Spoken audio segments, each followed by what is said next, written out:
అందుకే doctor symbols తెలుసు కదా, మీరు డాక్టర్ కారు మీద కానీ, డాక్టర్ ఆఫీస్లో కానీ, డాక్టర్ బైక్ మీద కానీ మెడికల్ లోగో ఉంటుంది చూసారా మీరు? ఏమైనా అంబులెన్స్ మీద కూడా మీరు చూసుంటారు కదా, ఏముంటుంది అక్కడ కర్ర ఉంటుంది, దానికి సర్పాలు చుట్టుకోను చూసారా లోగో? ఎంతమంది తెలుసు ఈ లోగో? మెడికల్ సింబల్ ఏంటంటే ఆ కర్ర ఉంటుంది, ఆ కర్రకి 2 సర్పాలు చుట్టుకొని. ఈ డాక్టర్స్ లేకుంటే మెడికల్ సింబల్ అంటారు.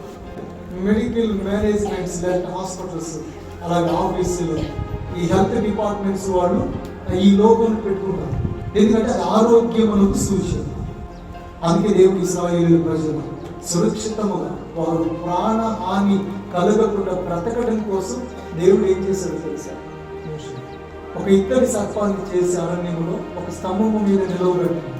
దానిని చూచిన ప్రతి వారు బ్రతుకుదని వాగ్దానం చేశారు. సంఖ్యాకాండం 21వ అధ్యాయం 9వ వచనంలో మనం చదివితే, కాబట్టి మోషే ఇత్తడి సర్పం ఒకటి చేయించి స్తంభము మీద దానిని పెట్టెను.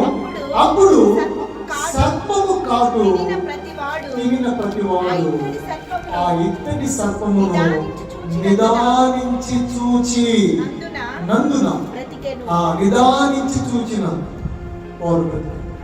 ఎవరైతే స్తంభము మీద నిలువబెట్టినటువంటి ఇత్తడి సర్పము వైపు నిదానించి చూస్తారో వాళ్ళందరూ.